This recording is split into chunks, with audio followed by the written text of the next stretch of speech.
thank you for the one introduction. And thanks to all comments in the videos. I'm really excited to give it a share. You guys hear what I'm hearing? So it's like, incredibly excited to share on our 7 stories. I think these themes are incredibly underrepresented. And this kind of work is very important for us. And what things into perspective, I know that way maybe common to see this bad in store. But another place in the country, it's not. And then from the United States litmus estimates, we have about 20% Hispanic population in all countries. Then within the STEM fields, science, technology, engineering, and math fields, like it's about 8% representation. So it is a very clear underrepresentation of our people. They can fields that are all about innovation. To at the end of the day, more of this economic powerhouse, and a way to go from lower to middle to upper class. So we kind of incredibly passionate about telling people how to do this, how to get into it, why you should get into it. And I have some incredible panelists there with me, and it's called Friends. They inspire me every day, and they have great content, excellent premieres, and very inspired stories. My own story, I won't share too much. If they follow me on social media as well, the space and gatherings, this in doubt. But I have a book that came out last year, then that'll be talking about that highlights my own journey from Ecuador to immigrants, Korea, between Puerto Rico, New York City, also. Sorry, get my degrees and coming to LA. I've been here for 7 years, working on NASA JKL up the street of Pasadena, which, by the way, if you haven't been, has anyone here not gone to NASA JKL last year? Y'all got homework. We can always, if you talk to me directly and I get a big enough group, I can get plenty of OBs still there that will ghost us.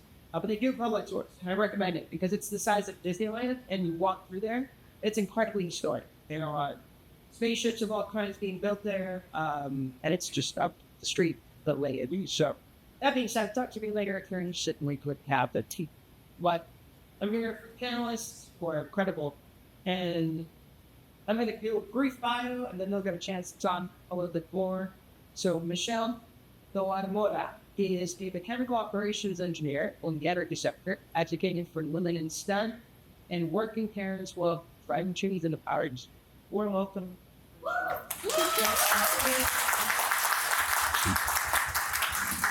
And we have Eduardo Flores. Maybe y'all have seen him as engineer news guy on social media. It's hilarious. He's an engineer in entrepreneur. He leads Latinos Automation. And with the engineer, we've got a page advocating for diversity, STEM, and fostering industry innovation. One.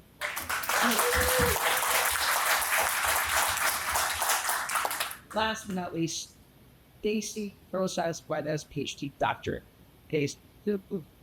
She's an organic chemist turned educator. She is passionate about DEI in academia and engages with communities to foster a love for science and underrepresented realms. So welcome. So that being said, if you guys want to expand a little bit more of your stories, then introduce yourselves to the audience. And please start with the shopping thing. Wait. I'm back. Yeah, that's all good. Yes. So, I'm a mechanical engineer. I'm like first to graduate from my bachelor's degree, master's degree, enter the corporate world. My mom and family are here to witness this. I am very proud, but I want to make sure that just because you're the first to introduce to everybody that you're the first to open the door, and your job once you're in the door is to bring everybody behind you with you. Yeah, my name is Eduardo. Like Edo said, I'm an entrepreneur.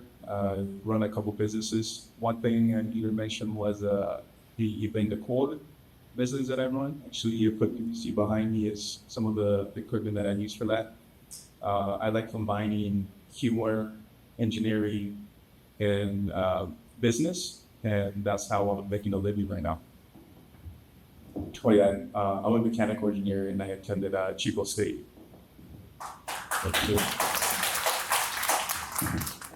I'm Daisy. I own safety.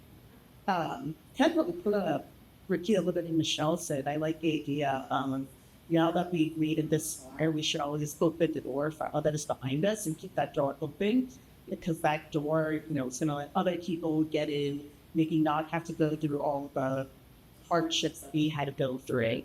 And just make it a little bit easier for there to be more of us and more of us seeing every day. Because that's us. And this is why I'm saying they're currently inspired. They have so much to tell us today. So we'll start with Michelle. We had several conversations over the last few weeks, and I got to learn about their stories. I wanted to highlight two something they show. We'll start with Michelle. You had aspirations to work in aerospace, but found your passion energy center. Can you share how this transition occurred, or what is power? Best month. What is power? Or the lights. That's us, that's me. I'm behind the scenes. You won't see my face, so it's funny they say that. Everybody sees aerospace. It's everybody. I graduated Cal State Lake, so thanks for Cal State supporting. Cal State Lake is very, very heavy of the aerospace industry. I had no idea anything about power, but my internship led me to working with the city of Santa Ana, and then I didn't want to be in the public sector, which I am now, but I branched off to the public, and I ended up in a renewable company in the energy sector, and I found that I was so passionate about the energy side of things and how they're very, very innovative. But I don't know about you, I mean, I love airplanes, but I think it's pretty sexy being able to turn on the lights off and on whenever you want to. So being behind the scenes and understanding all the key components of the critical the structure of what it takes to power the city, it's absolutely phenomenal. And I advocate a lot of people to enter the energy and power the energy power industry along with the water industry, because they're critical infrastructures. And without engineers behind it, we would have a lot of blackouts. Is engineers solving problems to make sure that we keep the lights on day in and day out. You mentioned that engineering wasn't your initial career choice. Can you elaborate how you're involved in organizations, what organizations, and what caused the transition to engineering? So I went to Cal State Lake thinking I was going to be a communication major. I really like to talk a lot, which is probably why I'm here. But going into Cal State Lake, I ended up joining the Society of Women Engineers as their communication coordinator, and the society, and slowly transitioned to joining the Society of Hispanic Engineers. And then I started seeing people like me, oh man, they're first grads, they don't know an engineer, they don't know scientists, they're remedial math, and they're trying to do engineering. They told me it was really hard. And slowly, as I started hanging out with this amazing, smart, intelligent, motivated people that have similar stories to my background, I was like, maybe I could do this as I watched them. I mean, it took me 6 years, but I mean, who's counting? And 3 years in, I officially switched my major to mechanical engineering. I was between civil and mechanical, but I thought mechanical was so much cooler because I like to see things move, not stay in place. So I ended up switching to mechanical engineering. And if it wasn't for the Society of Women Engineers and the Society of Hispanic Engineers, which is the number one thing that I tell students, get involved in these organizations, because the moment that you think about quitting, they will lift you up and drag you to class with you. So, and that's how I'm doing it today. Yeah, I think I want to highlight that aspect, especially with these fields that are incredibly difficult academically. You have to rely on your techniques. For many of us, you went to school away from my family at the time was in New York City, then went to the University of Michigan, and that's where I found the study to spend professional affairs, my lifetime pin member right here, because that organization changed my life. I gained mentorship, lots of resources navigating the starting professional world, which I didn't have anybody in my immediate family that was working in engineering. I had no idea what that was like, other than what I had seen in History Channel on TV. And by the way, most of those shows are mostly white people. So it's a very different kind of dynamic when you're out there, and then you get so alive on your years. Yeah, maybe you don't study the same thing, but there's someone out there doing their homework on Friday night, and you get to work together, and then you go out. So I need heavily on STEM, so very fun. Dr. Daisy, you mentioned that a professor in your final year of college inspired you to start a career in academia. Can you just tell us more about that support in that? Yeah, so it was probably like 6 weeks before graduating. I still didn't know what I wanted to do with a chemistry degree. So I guess my one little piece of advice, it's okay not to know what you want to do. I mean, it comes on its own time.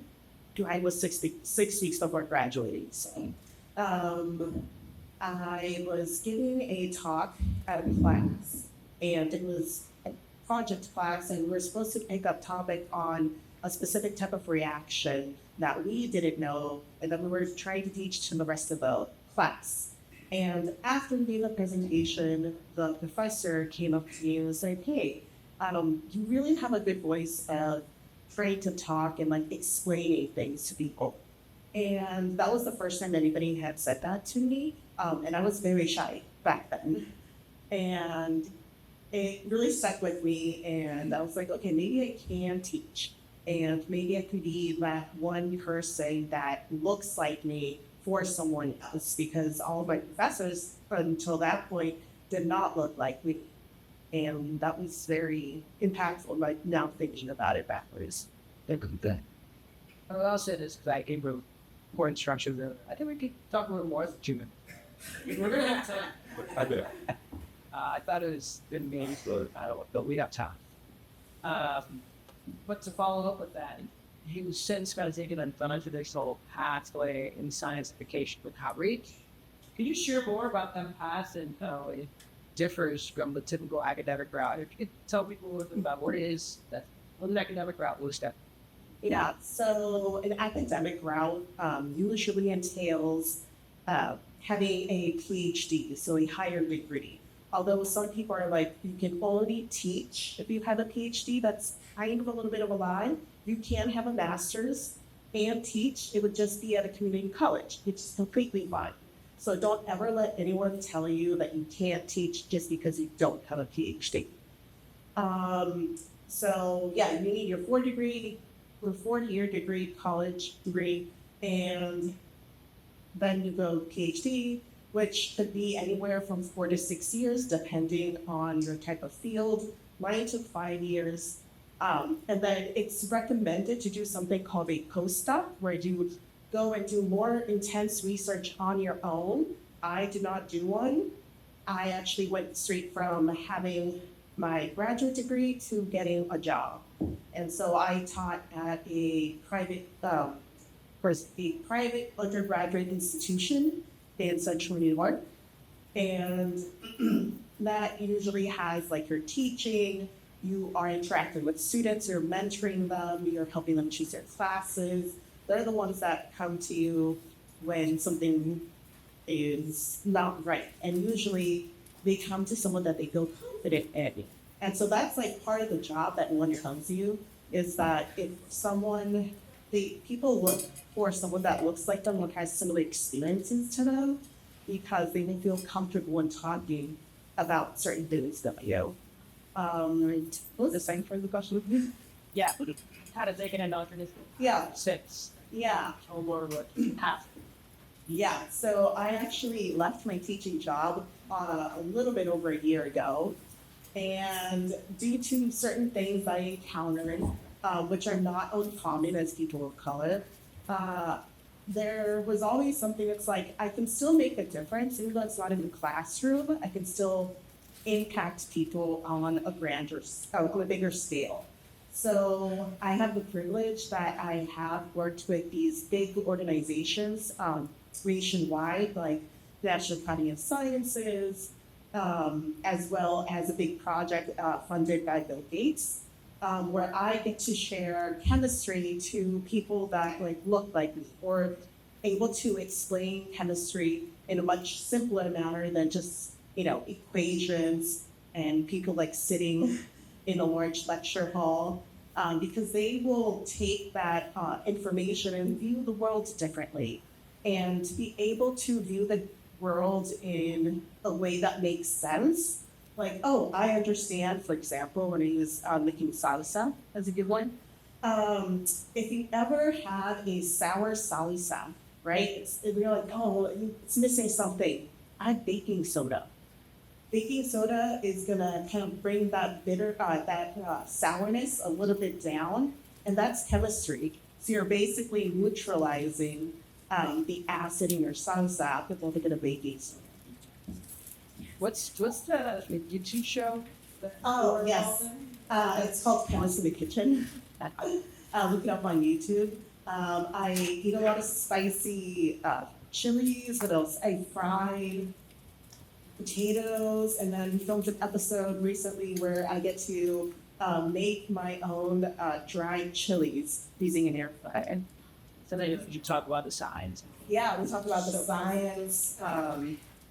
And again, like it's a lot of different people with like different backgrounds, and we all do it like from our own kitchen. So we bring you into our home and explain chemistry in a way that's simple and fun, because chemistry is everywhere from the kitchen to your like, what do you want to call it? Like your makeup routine, or even like using shampoo. It's all involves chemistry. So chemists in the kitchen, Yes, chemists in the kitchen. like, comment, and subscribe. Yeah. How did your upbringing, your both mortality and high school shape your perspectives in engineering and cultural diversity stuff?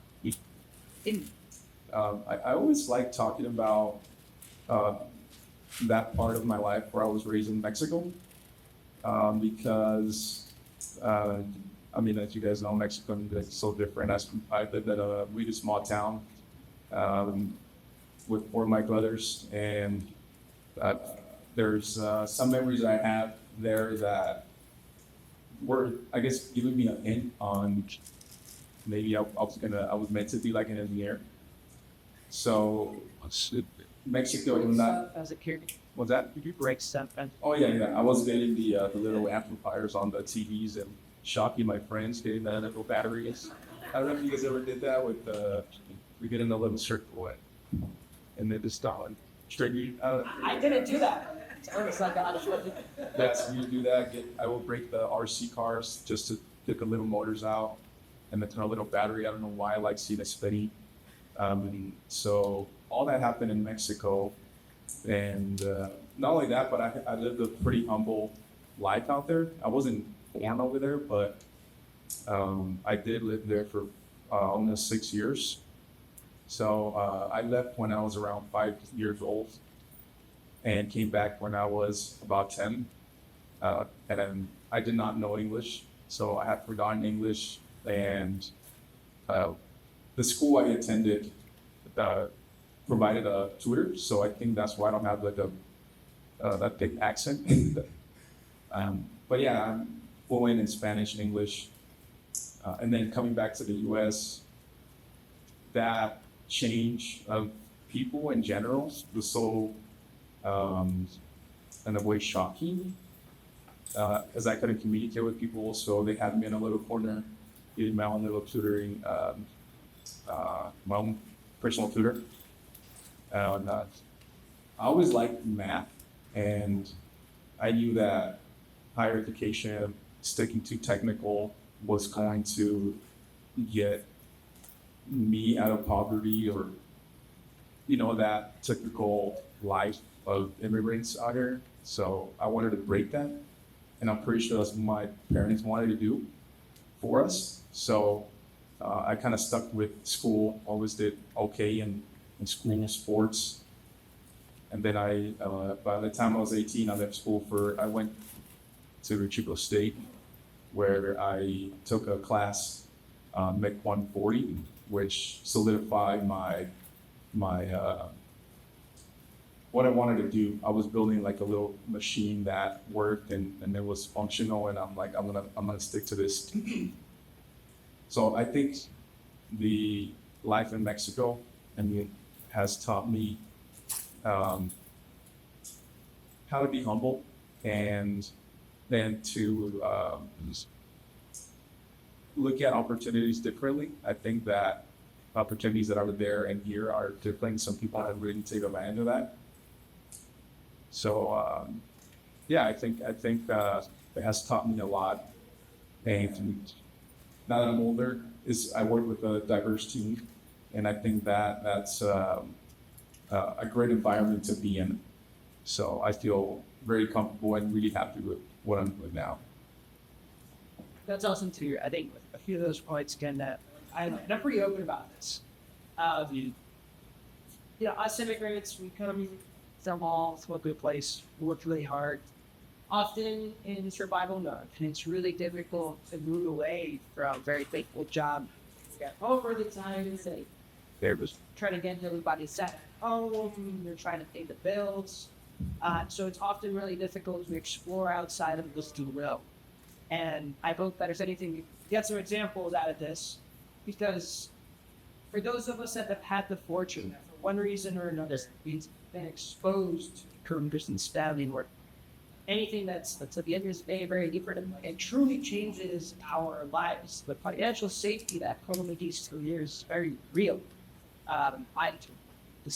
Similar upbringing in my case, right, focusing on all the tools of professional and equitable before coming here. And then she went from being a 25-year teacher to working, cleaning, homeless estates, just to make ends meet for both of us. And it was my responsibility at that point. I saw it as, okay, I have to go do well at school to find a career where I can, pay it back. And just by going to my institution and getting my first job was $82K at school with a master's degree, but it was down to the base salary. And of course, now my base salary is upwards of 160, and it's just a 7-year career at this point. That's going to keep on growing, and I have healthcare, the benefits that come with dental care, vision care, life insurance, educational stipends, and this is real now.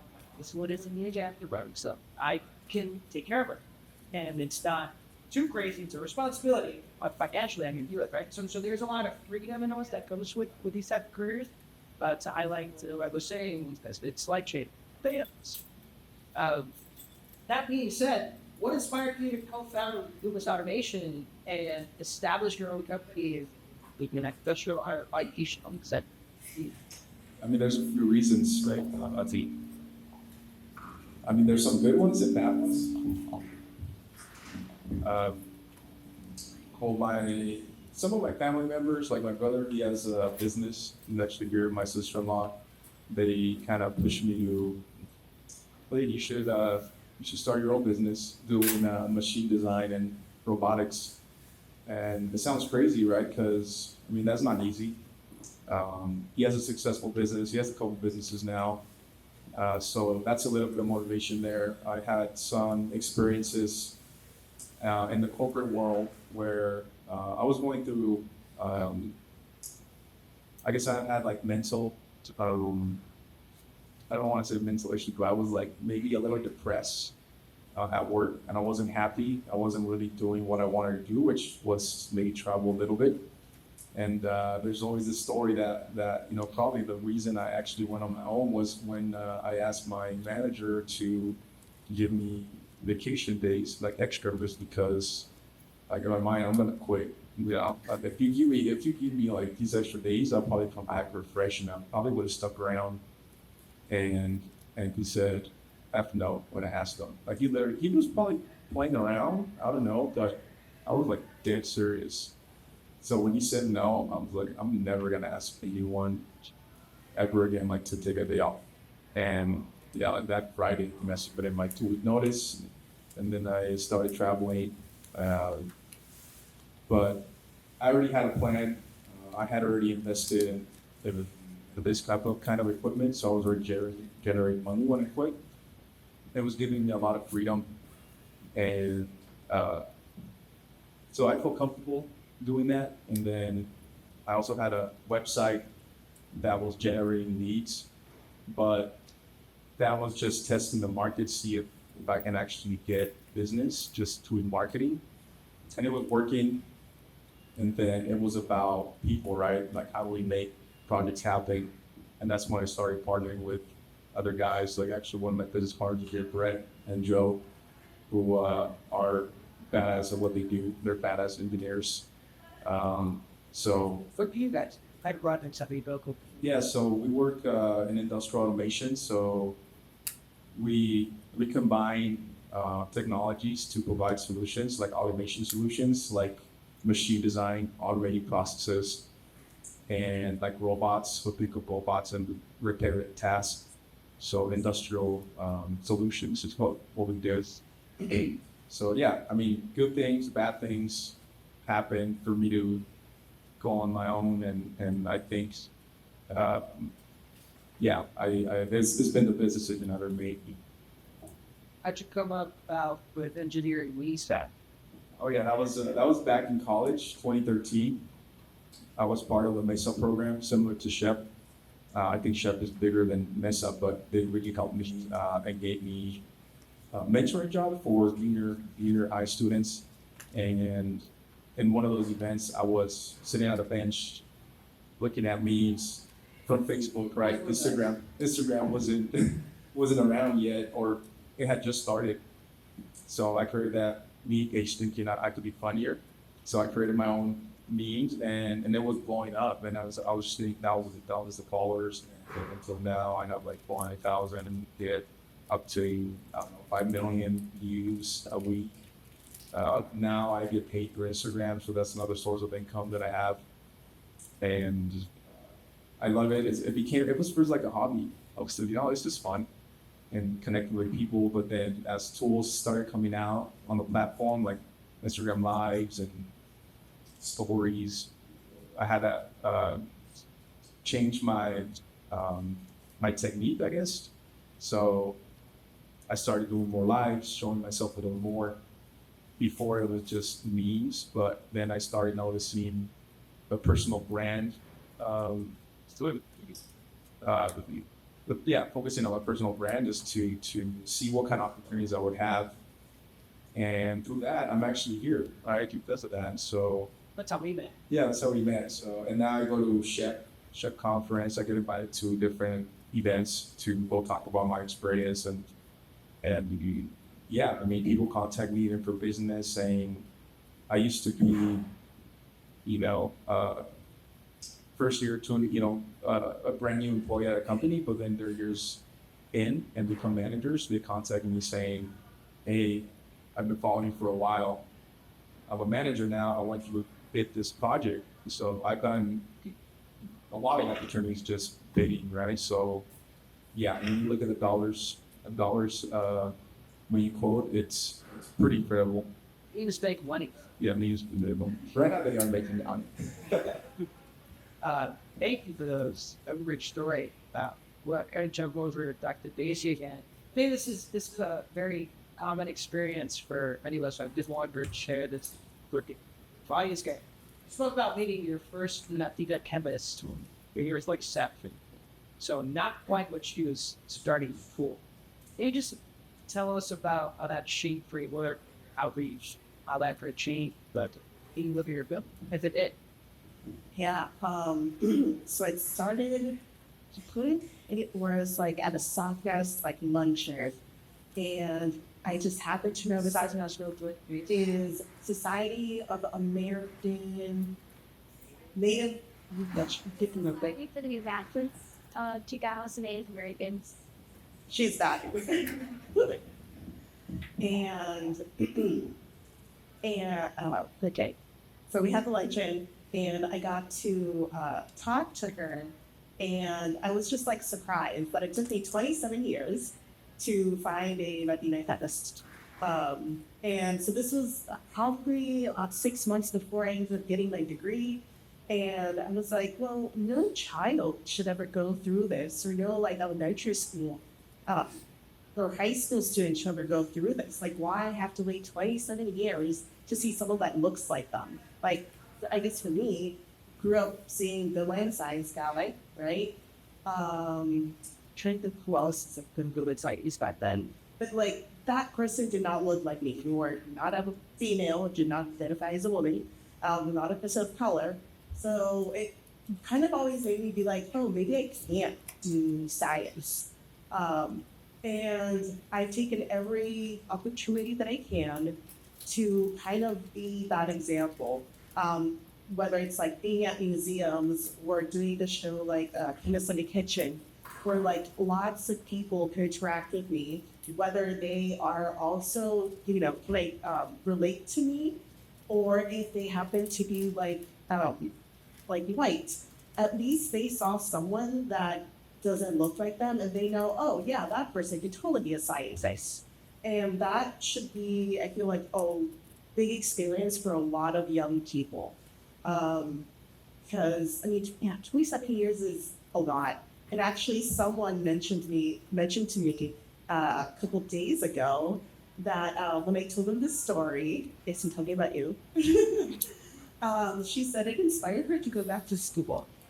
And I was like, oh my gosh, like, this is, impactful. So this person decided to go back to school, and I was like super happy about that. And like, I had just met her a couple of weeks before then.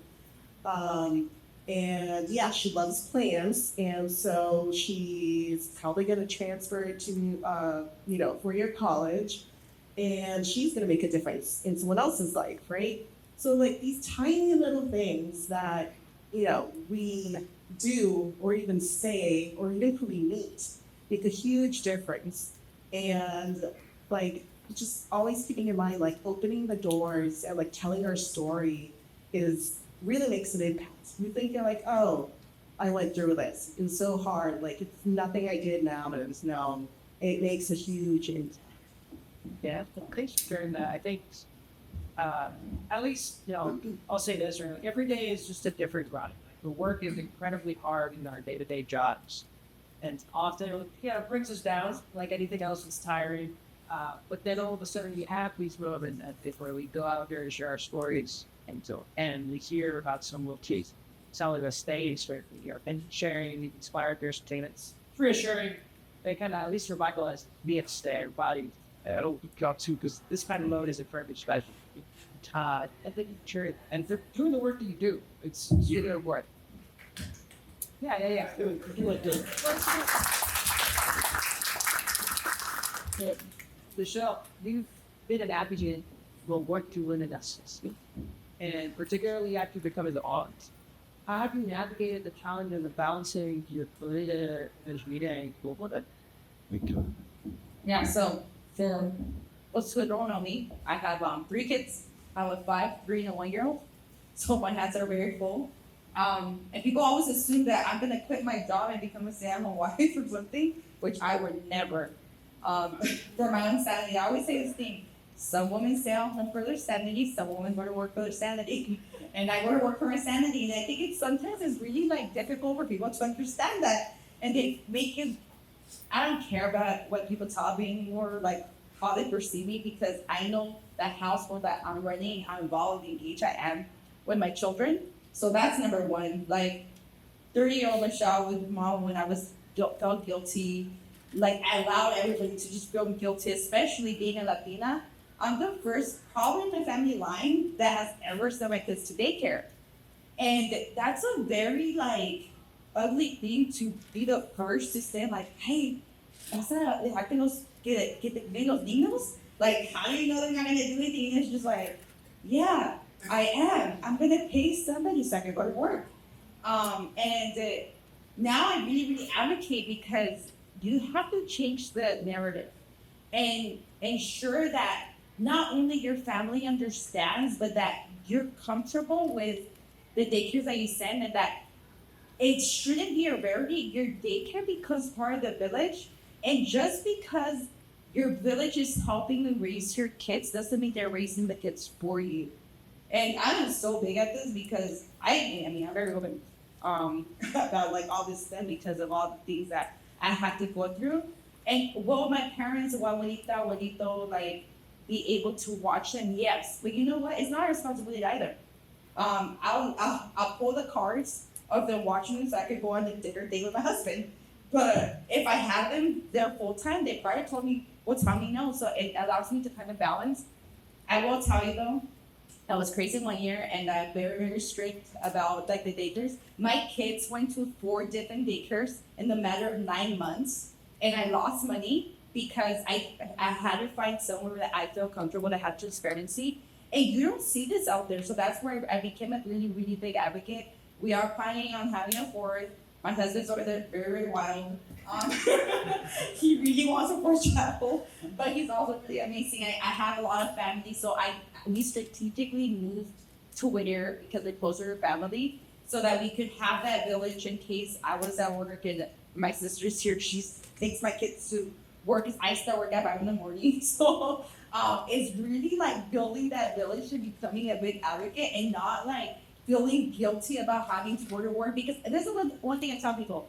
If I were to stay at home, which I can, my kids would not be having the experience that they have. I wouldn't be able to travel. I wouldn't be able to put them in extracurricular activities. Like my son does taekwondo. I didn't even know what taekwondo was, so he joined it. My daughter does dance. They've been in swimming. I did the swim team in high school to learn how to swim, and I learned at 15. And I have my 3 kids start learning how to swim. So I think that's where I became a bigger advocate in the corporate world. I'm not here to represent my company, by the way. I work for the largest municipally owned utility in the nation. It wasn't until I gave birth to my child that I found out that they have protected family leave, not paid leave.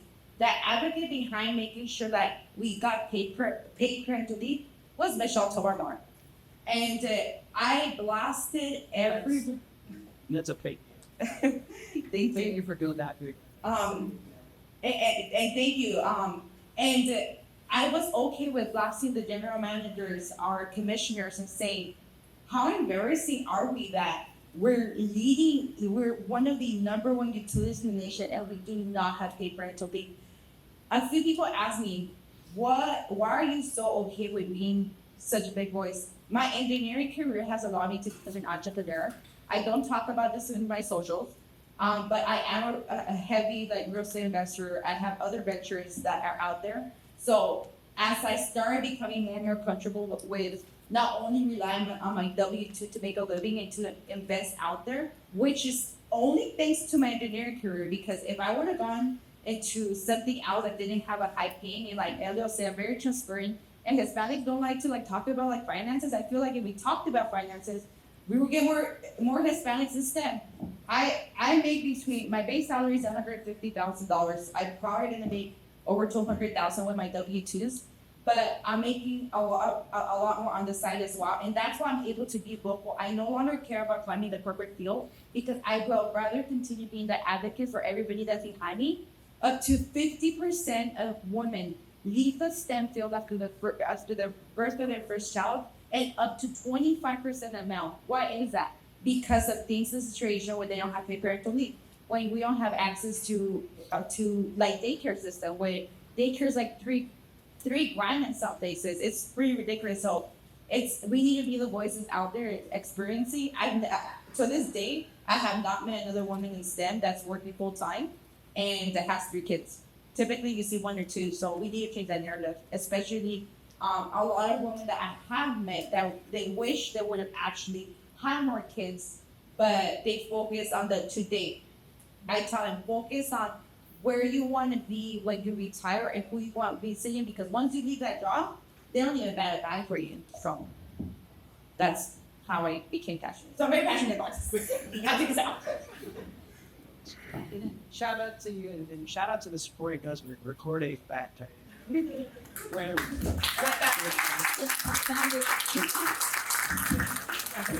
village shows up. That's when he talks. There work. And how do you balance your work as an engineer, entrepreneur, and content creator, while also advocating diversity STEM? There's a lot to. Yeah, actually, I was thinking about that question earlier because I kept changing my mind on how I do it, and I realized probably one of the reasons it's easy is because I'm enjoying it and I love it. So it's easy for me to put time. For example, like content, usually when I wake up and when I go to sleep is when I post. And I usually have a limit of 1 hour, for example. So I limit myself when it comes to work. I have my set hours and everything's kind of like time slot. account. So yeah, I think it's easier now because I find joy and yeah, I'm with a schedule, calendar. My other business too, actually, my girlfriend helps me a lot with that. So I'm not really dealing with the event, the core business until I have to. So, and then between the two businesses, I just put it on my schedule, right? 'Cause I'm going to be doing like an event these days. So for these hours, I'm not available. So, yeah, I think I have a supportive team as well. I just have to communicate that I'm a little lazy. You know, everything is manageable. So I don't feel super, well, I do feel stressed for a lot of reasons, but in terms of schedule, I think there's always time, right? Even coming here, talking, I think this is important for me and I want to keep doing it.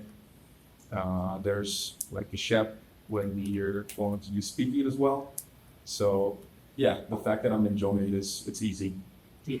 Two things there that I'll highlight: time blocking. Look into it. Keep going. I mean, it's super important. Changed my life. I think as a student, we're going to be able to never pull it all nighter, which was I'm proud of that. Like look, I he's really on top of it. And by the way, I had plenty of fun. Like I had plenty of fun in college. Like I have no shame to say that. So I think a big part of going to university too. So I'll highlight this real quick.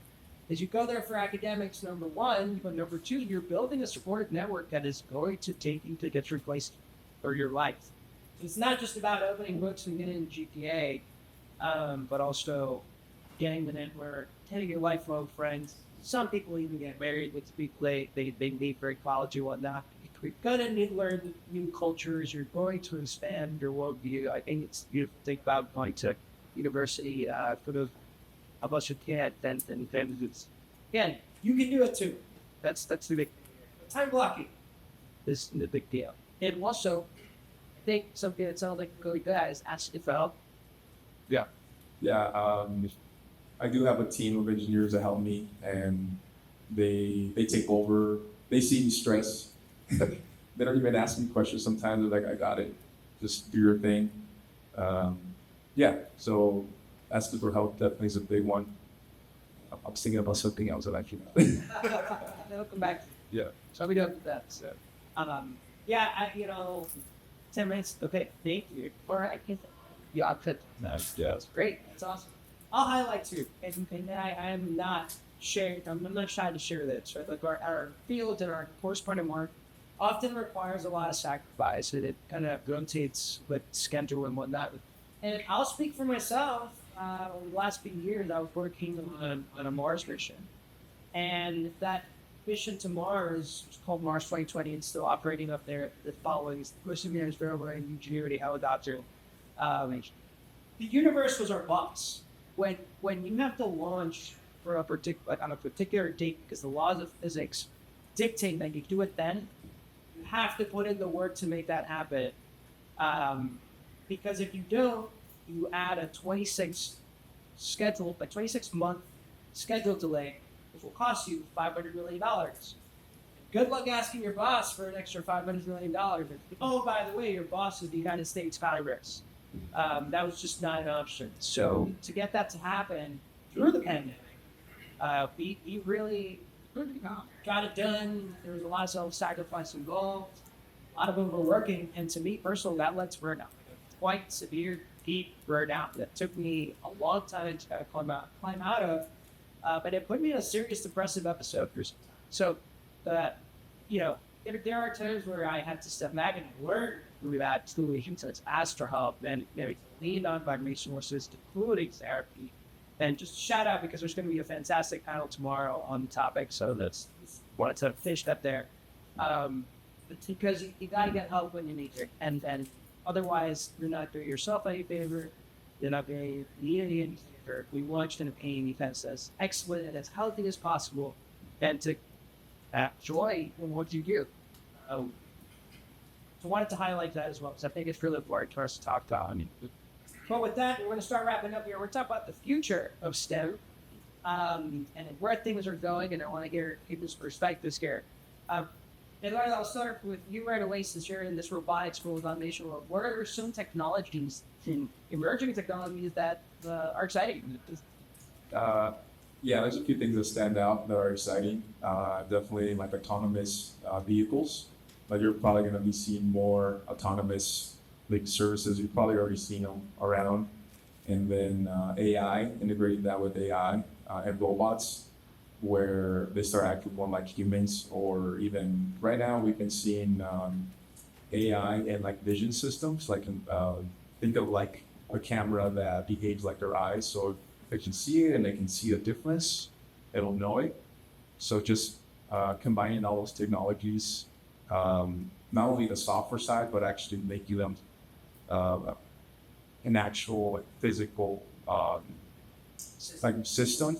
It's pretty cool to go from a sketch to real world, and then all the technology that are coming out with AI. I think that's pretty incredible. There are some problems that were not solvable until now that we have AI, and yeah, I think that's something that is pretty exciting to look forward to.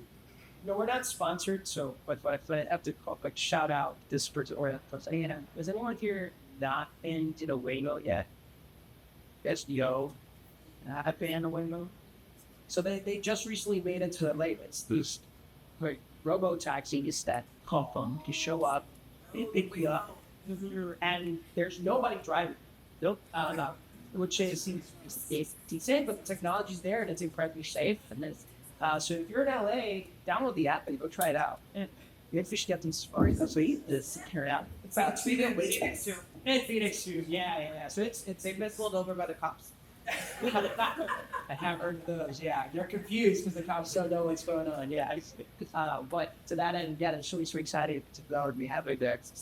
The show. What are some exciting technologies that you're expecting out of the private power sector, cordless power sector? Yeah, power sector. I'll speak up to overall. One of the reasons I'm very invested in the energy sector and I won't be leaving for a couple of decades, is because we need Latinos and we need low income people with backgrounds that come from low income. Because a lot of these politicians and a lot of people that don't understand the logistics and the cost of implementing a lot of this renewables, when we're talking about implementing renewables, there's a high cost associated with that. And I'm okay with being behind the scenes asking stakeholders if you do implement all these renewables, and how are you going to mitigate the low income communities of this higher price and cost of generating? And there's a lot of logistics to that. We in the last like 10 years, there's been a lot of challenges to continue maintaining the reliability and the economics of the power grid. And a lot of this is driven not only but local, state, and federal regulations. So I didn't know about engineering. I was going to have to read some legal language. Sometimes I question if I should go back and get a law degree, but to better understand this kind of stuff. But I need a lot of the resources going out for help, when a lot of these new rules are coming out. We really need to focus on how that's impacting and how the technology to actually need it to maintain the reliability, how we're going to properly execute that. But one of the key components that I always ask is, how is it going to impact the low-income community that if their bill jumps from $25, $30, that could be a grocery run. I mean, we see all of this kind of stuff like being in the rise. So I think that's going to be the big challenges for the future. So when things are being, like I always say, make sure you educate yourself when things are good and ask questions of what's the cost of this generation versus that generation, because that's a big impact. And unfortunately, a lot of this laws and things are passed, and especially the local like entities, is because Latinos are typically working. We do not have like the time to go and sit in these panels where things are being passed, and then it ends up affecting the customer and the end user. So it's really like that's going to be the biggest challenges as we transition to a lot of this push, and we want to make sure that we get the Latinos out there so they can also voice their opinion of how that's going to affect their pocket in the water. Dr. Daisy, anything in education or chemistry that is exciting to you look out with? Let's see. Oh, I guess a lot of people don't know this, and like they're surprised when they talk to them. But something that I don't see changing in the foreseeable future is that if you want to get a PhD in a STEM field, usually the school or the government will pay you to do that. I did not have to pay a lot to get my PhD because the government and the school paid for it. I just had to pay, I think it was like $300 a semester. It's like some fee that the school wanted. And I think that's a privilege because like people don't know this. They're like, oh, I must like pay for it because, like we hear that becoming a medical doctor, you have to pay for your school. Yeah, getting a PhD does not involve that. So you kind of come, with this degree and you don't have debt with it. So I would say that's actually really nice that I did not have any debt with that. But in terms of chemistry, let's see, batteries, I think is really good. We all know like Teslas, EVs, right? There is a lot of good, chemistry involved with that because that involves like lithium batteries and, how to make it stable to deal with all these like climate change things happening around the world, right? Like we don't want our battery to like blow up when it's like -4 degrees outside, or when it happens to be 110 like it was here like 2 weeks ago. So that's something to look out for. Something else that I've seen lately is these really cool like nanofibers that almost act like band-aids. For like surgery. So it's like this very, very like almost like a skin graft, very thin piece of material that is able to act like as a band-aid after like a semi-minor surgery, as opposed to like, oh, I need stitches or I need dissolvable stitches. So that's something you try to look out on. Awesome. And I'll get my own shout out to my space industry. Over the next 10 years, we're going to see Americans back on the moon. I am working on 2 landers that are going to take astronauts to Europe, and I'll tell you that. Making it happen. And other competitors are also as well. So there's a really exciting time for the space industry. There's so many technologies developing that ultimately go to other sectors as well. And again, a lot of decision making happening in some of the growing fields across all of ours, where we just need more Latinos, Latinxes, Latinas to show up because they affect us, they affect our day-to-day, and we're not often at those tables where those decisions are happening. So tell your kids here, it's fun, it's hard, it's fun to pursue your STEM dreams, and I'm excited for all of you. And just thank you for coming. Do we have room for Q&A? Like, do you want to ask us? Yeah, good. 5 minutes? All right. I'll just say, all over the room, does anybody have any questions they want to ask us? What up on the left? Yeah, please. Margo, what's one use of advice you give each government on the cards? This is great. What's a piece of advice that I want to give to get younger self? I think preparing my courses that I needed to graduate on time, I think that would have been nice to know, or not find out 3 years in that it's going to take me another 3 years when everybody had told me it was 4 years, right? So don't think that you're going to take 4 years. It might take a little longer, and it's okay. Like I almost felt like, should I just go back home? Because I couldn't afford it. So I don't think if it takes you a little longer, that shouldn't degrade you from keep going, or even finances too. Because I know even money was pretty tight, and yeah. So I didn't let money be a reason for me to go back home. So yeah, just prepare, and it's okay to take a little longer. It's okay to take loans too. Yeah, exactly. Yeah. I'm a scientist, and I kind of want to pose this question for all the young students here, because I had so much fun being a scientist. and I took a lot of opportunity for the scholarship fabric and growth. So I'm a master's and I'm a deputy right now because I took advantage of everything they had to offer. Especially as a Latina, I knew they were going to give me money because they want to see more Latinas out there. But one thing that I loved is that I went to conferences, and SACNAS, the club I was heavily involved with, and I got to go on the government's dime to Hawaii, Puerto Rico, like all these other places for free just so I could present my science. And I want to know, it was so fun. It was like the most fun thing ever.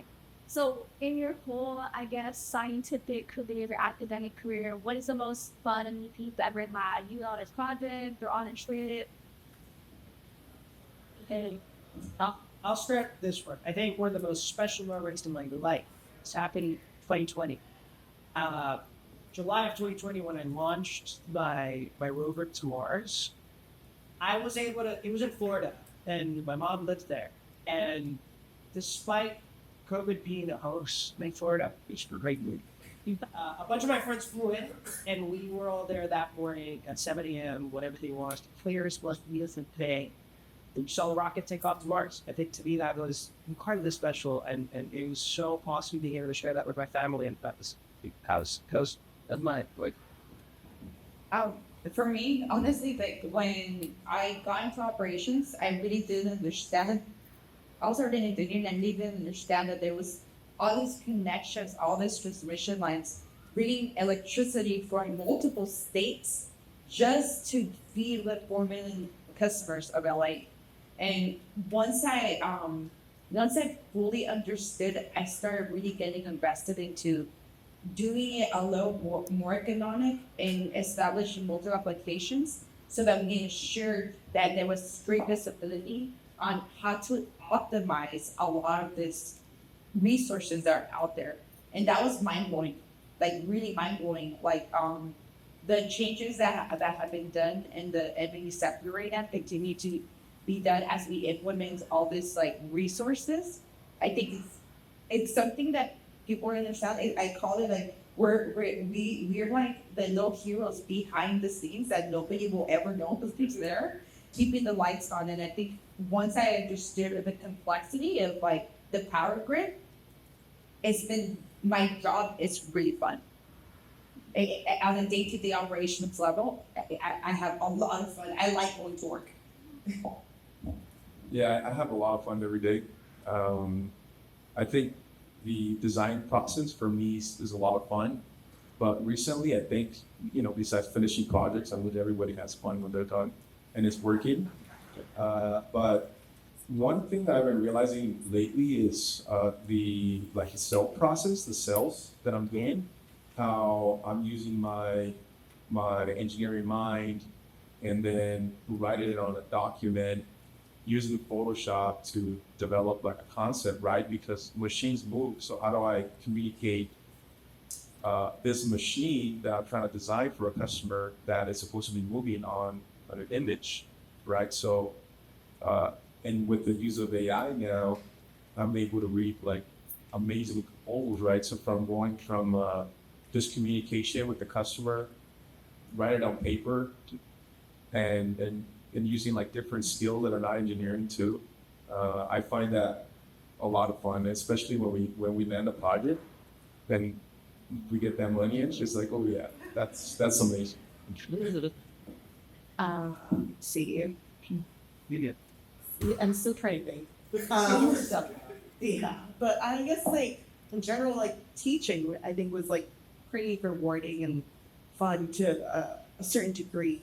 But I guess that more now, like think about it, like teaching in a different way that I do now, like the science communication, this kind of gets me really excited nowadays. It's that, I can explain this really complex concept that doesn't even have to do with chemistry. So like, it's nice that because of my degree, I can take a paper from any different type of science and I know how to read it because we're kind of trained to read scientific papers and stuff. And so I can teach myself things. So like, I've taught myself a little bit of biochemistry to understand COVID better. I didn't take any biology in undergrad. the last time I took biology was like high school. So I taught myself biology all over again. I have taught myself astronomy because I have two telescopes. And I like reading, what's going on in astronomy. So I think that is pretty exciting that I can do anything because I know how to critically think. And that is actually pretty cool. Man, well, with that, we'll close the event. Thank you guys for coming. A round of applause. One more thing. Okay, so I want, so we have, I promised on my Instagram reel that we were gonna give away a little gift. I may have to tweak it a little bit, but can everybody look under your seat or like, is it like right here? And do you have a red piece of tape? What? I don't see a red piece of tape. Okay, well, the person to the right of you is our winner for our gift card.